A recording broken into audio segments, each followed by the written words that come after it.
Hello everyone, I'm Jim Longworth and welcome to a very special celebrity edition of Triad Today. Over the next half hour, you'll meet James Best from the Dukes of Hazzard, Nancy Stafford from Matlock, Roy Thinnis from the Invaders, and Julie Adams from the Creature from the Black Lagoon. First up, James Best. My special guest once got in trouble for dating Miss Universe. His girlfriend's head ended up in a jar on Alfred Hitchcock. He got killed every time he appeared with Jimmy Stewart, and he's the only man alive who could bring a killer shrew back to life. He's an actor, author, singer, and an artist, but he's best known for his role as Rosco P. Coltrane in the Dukes of Hazzard. We welcome the very multi-talented James Best. So glad to be on your show. Excited. I have to ask you very quickly about the Miss Universe thing. You were a young actor starting out, had a contract at Universal, and you immediately got in trouble by dating Miss Universe. What was that about? Well, actually, I didn't make a habit of doing that because I heard if you know, you're not supposed to date the girls that are under contract. I made a mistake. She was beautiful. She'd been on Look magazine, and I was honored to go out with her. But she was a blabbermouth, and she came back to the studio, and everybody said, you were out with Miss Universe. And I said, well, how did you find that out? I said, she's telling everybody. Well, we had 6-month options, and I'd been there for 2 years, and I had 3 first features unreleased, and all of a sudden they called me in and they said, my option came up, and he said, I went in, I said, well, I want a raise. They said, no, you stay on at the same salary or we're going to drop you. I said, you're kidding, of course. You know, I got 3 features unreleased yet. Yeah. And they said, we're serious.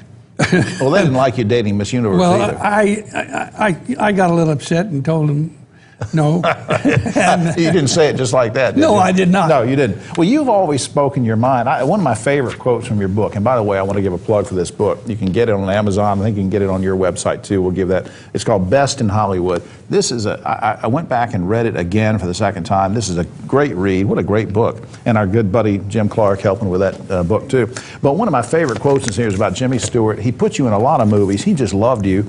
Here's a quote where you were shooting Shenandoah. And Jimmy stops filming because you distracted him. You were down the hill fishing while he was acting. He said, why is it I'm up here working my tail off and you're down there fishing? You said, well, Mr. Stewart, if I ever get as rich and famous as you are, I'll go up there and act and you can come down here and fish. Now you were a brash young man, weren't you? Well, I love the man. You know, I did 5 movies with Mr. Stewart. We were doing a picture called Shenandoah, and Mr. Stewart, through 23 combat missions in World War II, he was a real hero. Yeah. And he was made a general by an act of Congress. So he went back to Washington to receive his award and his star. While he was gone, I'm bored. I'm up in the hotel room. And so I called down to room service. I said, is this room service? And they said, yes, sir. Well, let me ask you, do you have any wine? And they said, yes, sir, we have. Well, I don't mean just any old wine. The French have good wine. I said, yes. Send a bottle up to Mr. Best Sweet. I'll make that 2. Well, it's a wonder he kept putting you in films if you kept charging wine to him. Well, a lot of people, another whole generation of people, of course, I grew up seeing you on Alfred Hitchcock doing some great dramatic roles, and like with our buddy Norman Lloyd directing and in The Jar and some of those really scary things. You're also in the Killer Shrew. We're going to talk when you come back next time about your directing a new film that has to do with that. But on the Andy Griffith Show, you sort of stretched the truth. They said, we have a part for a guitar player. Can you play the guitar? Yeah, well, I'm not in the habit of lying unless it's really important. And so they called me and said, can you play the guitar? And I said, are you kidding? I have 2 guitars.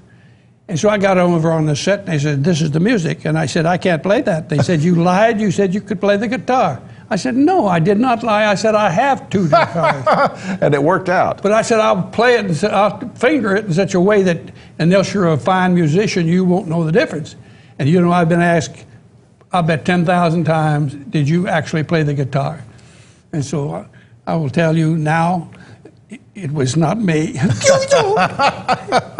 All right. Now on the Dukes of Hazzard, a lot of people don't realize that you walked off at one point. So that's it. There's certain things I need, and you called their bluff, and they came back and said, what do you need? And one of the conditions you had was you wanted the dog Flash in the series. Yeah. Well, got flash. I had a little friend named Alvin, and the little gentleman carried a Bible around him. He was a dog trainer, and I had Alvin go. He went to the dog pound and got flash. She was 7 years old. They were ready to put her down, and I got her on the show, and she became one of the biggest stars on the show. Absolutely. I had her own dressing room made up with a little rebel flag on top and the wheels, and she'd do anything for an Oscar Mayer weenie. Well, so would I, but you didn't ask me to be in the show. I want to give one more plug to this book. It's a great book, Best in Hollywood. It's like 150 photos in here, great stories, one after another. Relationships with Jerry Lewis, a good buddy of his, Burt Reynolds, they're all in here. You need to get this book. And the website is www.jamesbest.com, or you can go to Amazon. Next time, as I said, we'll visit and we'll talk about your art and other things. James Best, thanks so much. My pleasure. All right, we'll be right back after this.